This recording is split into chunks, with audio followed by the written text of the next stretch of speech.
Hey there, astrology lover. Did you know that you can learn practical astrological magic here at Astrology Hub? That's right. We're bringing you a hands-on workshop where you'll learn everything you need to know to get started with Jenn Zahrt, PhD, who's been practicing astrological magic for over 2 decades. I recently asked Jenn what students can expect in the upcoming workshop, and here's what she had to say. Magic is a practice of engaging with, I would call, like, the forces of the universe in a devotional way to achieve results. I find that engaging with magic just makes your life better on all levels because it really forces you to think about what do you really want, what is worth doing ritual with, and who are you, who do you want to become. You know, even the desire to change your circumstances points towards a gap that might need to be addressed in a magical and a mundane way. I just love that. Jenn is such an amazing, dynamic, and inspiring teacher, and I'm so grateful that we get to share her wisdom with you in this workshop. So if you're interested in learning a hands-on approach to making magic every day, go to astrologyhub.com/magic and enroll in practical astrological magic today. Class starts on November 15th, so don't miss out. Go to astrologyhub.com/magic. We can't wait to see you in class.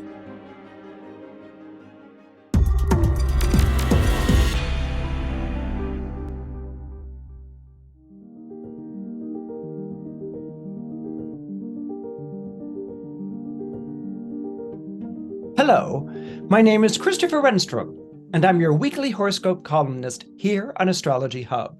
And this week, I wanted to talk to you about the extraordinary Venus, Mercury, and Sun trines to Jupiter in Pisces that will be taking place. Now, the reason why I use the word extraordinary is because these trines in and of themselves are very remarkable. As you might recall, earlier this year, in the month of April, we had a very, very rare Jupiter-Neptune conjunction take place in the zodiac sign of Pisces. Now, the reason why this made so many astrologers excitable is because Jupiter is the ancient ruler of Pisces, Neptune is regarded as the modern ruler of Pisces, and the two of them were coming together in their own zodiac sign. So this is one of those like once in a lifetime or several lifetimes events that, again, makes all astrologers rather excited. And so this took place in the month of April. Now, what's interesting is that Jupiter usually spends one full year in a zodiac sign. It takes Jupiter 1 year to pass through every one of the zodiac signs, which is why we will celebrate a Jupiter return to its place in your own natal chart once every 12 years. And this is seen as being a very good and benevolent sort of thing. So here we had this conjunction take place. Jupiter's supposed to be in Pisces for the whole year, but because of a peculiarity in orbits, it didn't spend an entire year in Pisces. It actually left the zodiac sign of Pisces in April, and it returned to the zodiac sign of Pisces at the end of October. And that's what makes this so intriguing to me as an astrologer. Basically, it skipped one of the water signs, okay? In other words, it didn't skip one of the water signs. Jupiter is in Pisces. I didn't say that the best way that I could have, but it never made a trine to the sun when the sun was in the zodiac sign of Cancer, okay? Because Jupiter wasn't in Pisces at that time. Usually, because Jupiter is in a sign for an entire year, it will conjoin the sun and it will make two trines to it. But that didn't happen this time. That didn't happen this time. And whenever things don't happen this time in astrology, that always piques an astrologer's interest. We begin to ask, well, what's that all about? And how do we interpret this? And does it mean anything? And of course, I happen to believe that it does. When you take the three water signs, and the three water signs in astrology are Cancer, Scorpio, and Pisces, you basically see the entire cycle of love, one could say. So as the sun passes from Cancer and it goes into Scorpio and then it goes into Pisces, if you put that on the agricultural year here in the Northern Hemisphere, and the reason I'm always referring back to the agricultural year and the Northern Hemisphere, is because this is the origin of astrology here in the West. The astrological signs, the characters of the astrological signs, the way that they are understood can be understood very much according to the season of the year in which they take place. So as I said before, when you look at the three water signs together, you're really looking at a journey of love. Okay. What you have with the first zodiac sign of the agricultural year in the sign of water, that's Cancer. Cancer is the first water sign in the agricultural year that begins with Aries. All right. What you have in Cancer are the familiar idea of hearth and home, the good mother, a time of year in the summer where all of your needs are taken care of. You don't really have to look around for food that much because there's usually fruit hanging from the trees. Fish are easy to catch in rivers and streams, and vegetables sort of like volunteer themselves for your cuisine from the earth itself. So the summer was always seen as being a time of plenty and a time of abundance. And so the zodiac sign of Cancer being the sign of the mother, and particularly the good mother. Now, that doesn't mean that your mother's always good if you're born under the zodiac sign of Cancer, but the idea is that your mother should be good. And this time of the year was the good mother associated to the summer solstice and to the zodiac sign of Cancer. So this is when one is feeling loved, when one is feeling held and embraced and bonded with, when you can suckle at your mother's breast and you are rocked lovingly in her arms, and you can maybe even take a poop in your diaper and she'll go and change them for you. Okay, so these are all the things that are associated with Cancer, okay, the first of the three water signs. When we get to the zodiac sign of Scorpio, Scorpio is the heart of autumn. Okay, so all of those flowers that were blooming in summer, all of those fish that were jumping up and down in the streams, all of that fruit that was hanging from the branches, all of those vegetables that were producing themselves from the earth, they're all gone. Okay, so basically all the flowers and the lovely abundance of summer has gone to seed, and this is associated with the heart of autumn.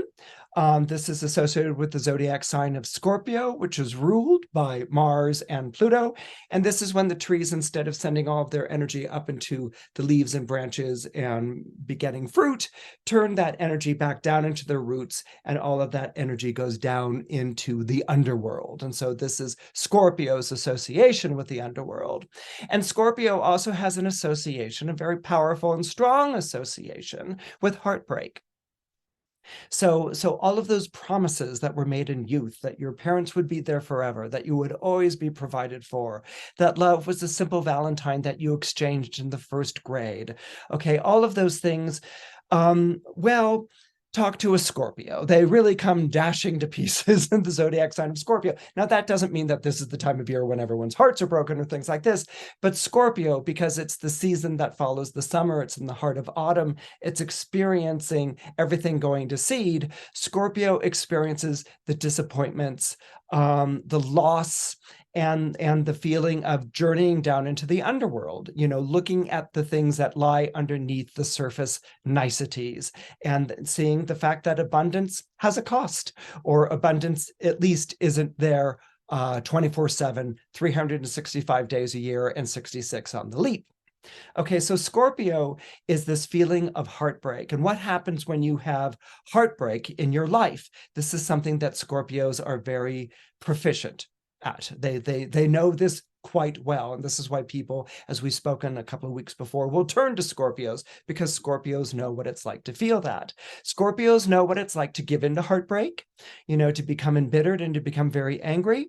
And Scorpios also know what it's like to resist that undertow, okay, to not go and stay there. But at the same time, Scorpios will insist on being there. If you are upset, you have a right to be upset. If your heart has been broken, your heart has been horribly broken, and you have the right, and you can make the emotional, psychic, and psychological space in your life to experience all of that and to feel that, and to resist and even shout back at people who are saying, get over it, or you want to wallow in this, or, we're coming here with these like appendages, these simple remedies. Why don't you recite this mantra? Or Scorpio says, none of that. This is heartbreak. And if I'm going to feel heartbreak, I'm going to feel heartbreak. And they feel it with all the passion of an operatic mezzo soprano. Okay, so this is what we experience in Scorpio. It's the lowest point of love, when love is broken and finds it hard to not go down the path of anger and vengeance. And so that becomes its own struggle in the zodiac sign of Scorpio. When we move to the zodiac sign of Pisces, okay, which comes at the end of the agricultural year, and when Pisces is done, we begin the new year, okay, in the zodiac sign of Aries. When we come to the zodiac sign of Pisces, what we experience is that heartbreak mending itself. Okay, that is not the nature of the water signs, and it's not the nature of water to stay broken. Water doesn't break. I mean, waves may break on the shore, but water doesn't break. What water does is recycle.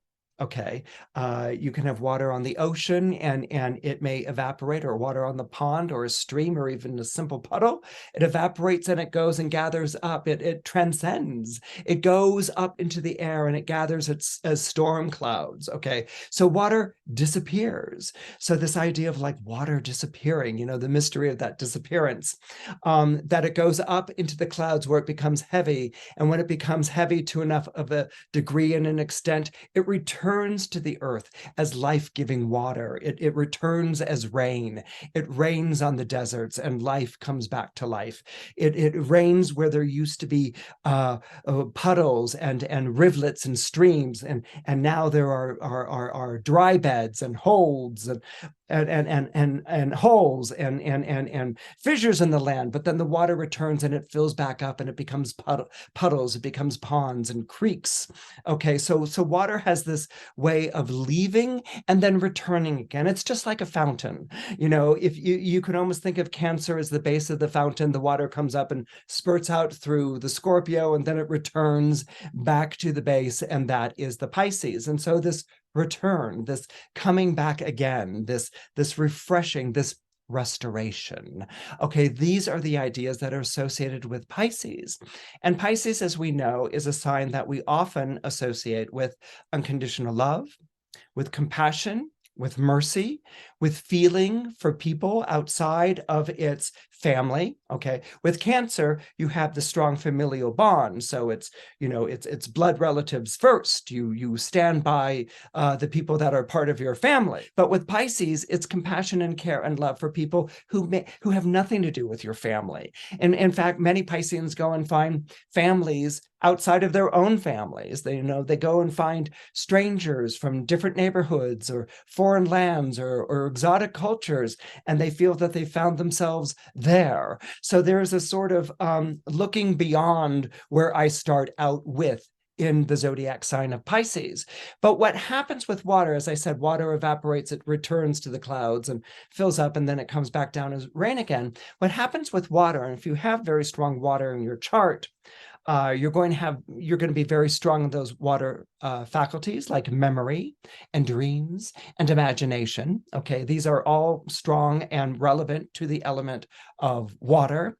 But at the same time, the capacity to be restored after having been heartbroken and hurt is there.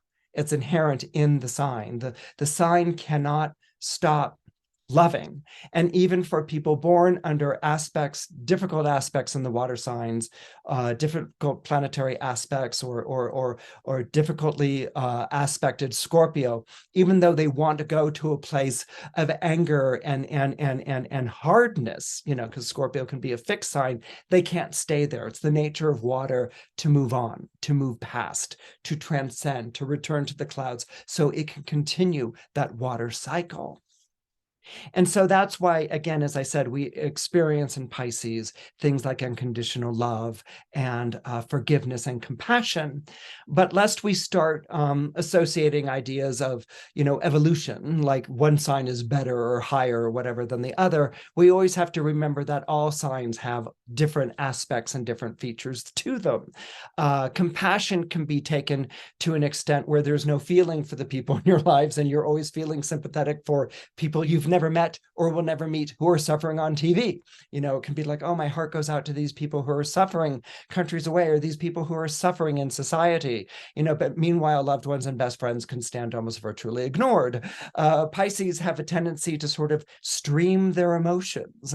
They can go from laughter to ecstasy to depression to hate to anger, and return to ecstasy and compassion and laugh in a 10-minute cycle. Okay, so Pisces can sort of, like, what I call channel change through all these different emotions, and it's kind of at times hard for them to stay with one. One might say, well, this is good that this is very fluid. This shows Pisces' capacity to love the entire spectrum of love. But what it can also introduce into the zodiac sign of Pisces can be a kind of generic quality, that I feel the same for you that I feel for a favorite pair of sneakers, to a Bach concerto, to a simply red tune, to a sunset, to fish in the sea. Like, the emotions just sort of stream through, and they don't really inhabit or stay in one particular place.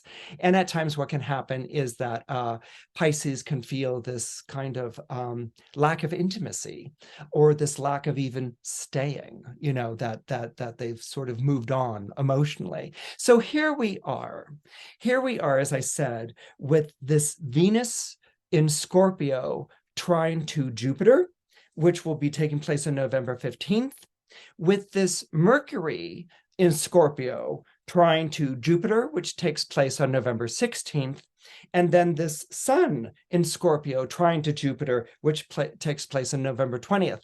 And I kind of like to see them almost like, well, to me, it's remarkable because the week before, Venus trined Neptune on November 10th, Mercury trined Neptune on November 12th, the Moon trined Neptune on November 14th, and then Venus trines Jupiter on the 15th, Mercury trines Jupiter on the 16th, the Sun trines Jupiter on the 20th.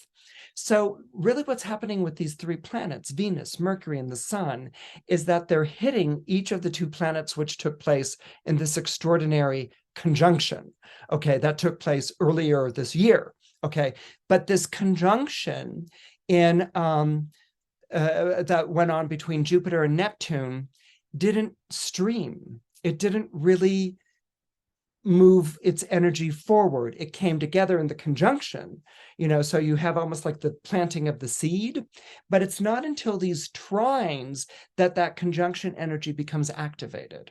Okay, because we have planets that are now moving to another water sign that are signaling to this Jupiter Saturn, this Jupiter Neptune conjunction to open its energies, to really sort of open its channels, to open its floodgates. Okay, it's signaling to open the floodgates and to rain, to pour, to move that energy on forward. So where the conjunction itself in Pisces took place in Aries, okay, which is a fire sign, it's not a water sign. It's not until we get into Scorpio season that we have the Venus and the Mercury and the Sun in Scorpio trining, okay, that energy that conjoined, okay, in April in Pisces. But not only that, each one of the planets trines each of the planets which took place in the conjunction the week before, or trines to Neptune, the week after trines to Jupiter. So what that signals to me as an astrology is that energy is moving. Okay, it's not stationary. Okay, if you think of water, it's not a well. Okay, a well, you build a well and there's water from underground that comes up into the well, and it doesn't, you have to go and take a bucket and dip it and bring the, carry the water to the village and things like that. Okay, or there's a spring that you put a pipe to or something like that, but the well or the spring doesn't stream, it doesn't flow. It's only with this trine that energy streams. It's only with this trine that energy flows. And of course, we won't be able to experience even a return to Pisces because Jupiter will have gone into Aries in December. So what does this mean? What's going on here? I think what's going on here is that the planets are bringing our focus. The planets are keenly bringing our focus to the zodiac signs of Scorpio and Pisces. Okay. I don't know why they left Cancer out, but somehow Cancer was left out in this equation. So the focus is really going to Scorpio to Pisces. So what it's really focusing on is heartbreak and anger and fury, again, those underworld emotions that are associated with Scorpio. And of course, what is the beauty of Scorpio? Scorpio holds that for all of us. Scorpio holds that for the people in their life, and it doesn't hold it as an incriminating finger wagging, accusation. It can, but it doesn't. It holds it as life can do this, life can be like this, and you can come back from it, or you can be fulfilled by it, or a broken heart, and it's a very Scorpio statement. A broken heart means you can love more deeply. Okay. Hearts need to be broken in order to love more deeply. Okay. If a heart is not broken, in other words, if you get everything that you want in life, if that breast is always there and your poop is always being changed in the diaper, if you get everything you want in life, you grab a fish or a fruit or vegetable presents itself, if you get everything you want in your life, your capacity to love isn't very deep.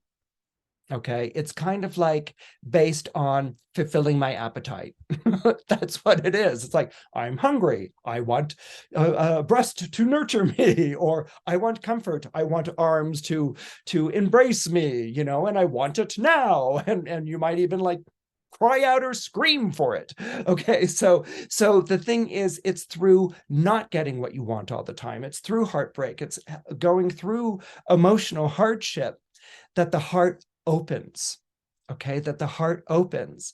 Wow, I know what that's like. I went through something that was really difficult. I went through a disaster. I went through a heartbreak. I went through a war zone. I watched, a society flattened.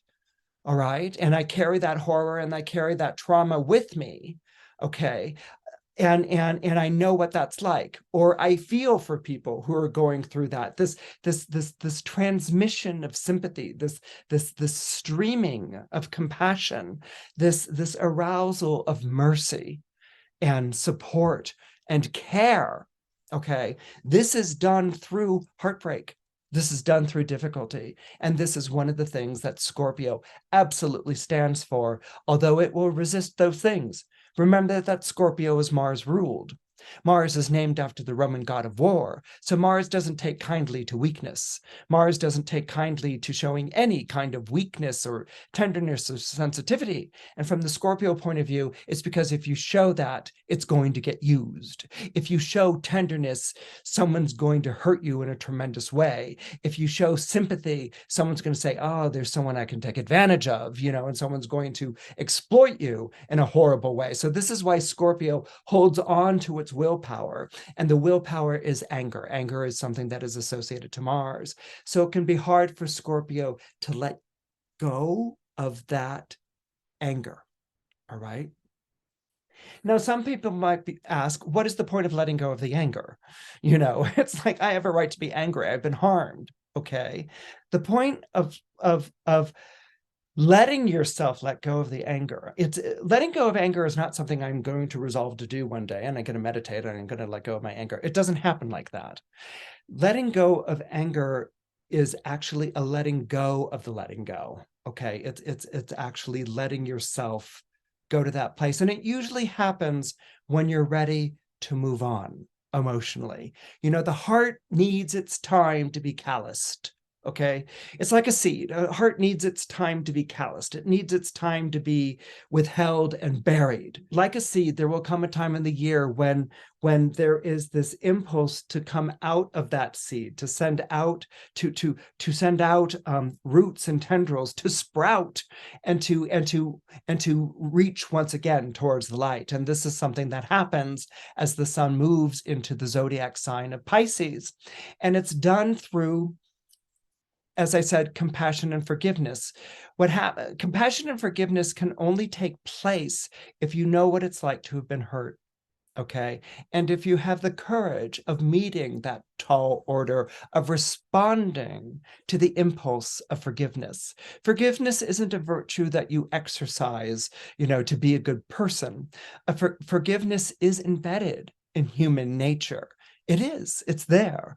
But we don't always answer that, and we don't always follow that, but it's there. And the water signs are very much attuned to that. And also the opening up and the welcoming of other people. But it's very hard to understand that pain begets love. Okay, we like to think love begets love, and it does, but pain deepens love. Heartbreak makes love unfathomable. Okay, love replaces the black hole of heartbreak with the well, with the water buried underneath of love that can be drawn upon and come back up. So here we're sort of being asked, well, it's always nice to beat our swords into plowshares, but here we're almost being asked to give up our grudges at the door. What I see this week, it's almost as if Venus and Mercury and the sun are kissing on each cheek. Jupiter in their trine as they enter the zodiac sign of Sagittarius, which is Jupiter ruled, on the day after. So there's almost this kind of like welcome kiss, not an air kiss, but a welcome kiss and an embrace as they cross over the threshold into the zodiac sign of Sagittarius, following the trines that take place this week. And of course, with Sagittarius, we're talking about benevolence, okay? We're talking about what is spiritual, and we're talking about what is good in humanity. And these are the things that are being embraced. So as we cross over this threshold, and we feel or respond to an appeal to be compassionate, to be forgiving, to be caring, to be sympathetic, okay? And with people that we may not be feeling that way with at all. Now, nobody's saying that you have to take them off the hook and, embrace them as your new bestie. No. But the thing is, if you resist forgiveness, then you are a prisoner of contempt. If you resist forgiveness, you remain a prisoner of contempt. And we see what contempt has done with people who are supposed to be holy. We see what anger has done with people who are supposed to be sacred. We see what getting back at, retaliation, and the glee and the triumph of cruelty has done with people who profess to be deeply spiritual and deeply compassionate and deeply committed to making the world a better place. This is what happens. This is what happens if you can't go there. Not can't go there. This is what happens if you don't let yourself go there. This is what happens if you worship the vainglory of self-righteousness, if you fall into the temptation of knowing better, of being a superior being to other people, of looking down your nose. This is what happens, that kind of vainglory. It leaves no sacred place untouched. It will come into every aspect of human life. It's why people have often questioned and lost faith in institutions, in things that are supposed to be better, things that are supposed to show the way.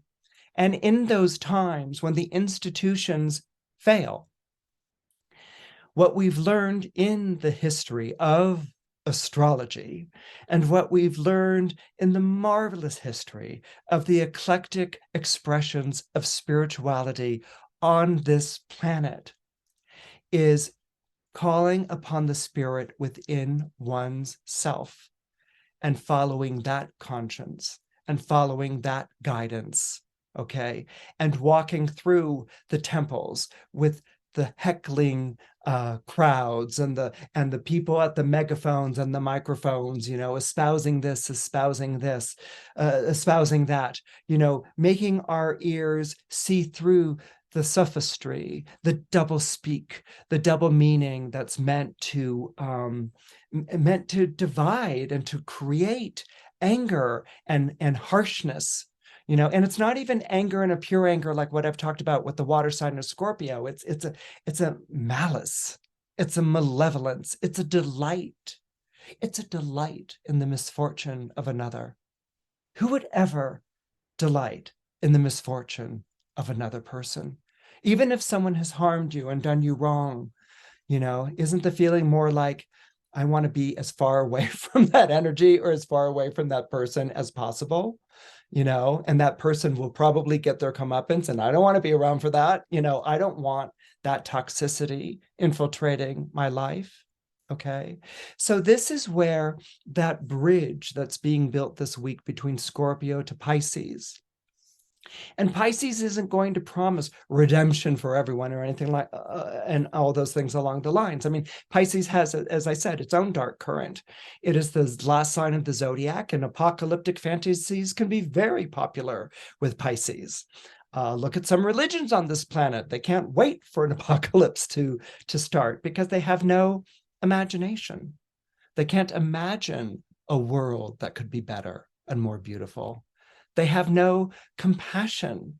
There's no room in the heart for people who don't do as well for them,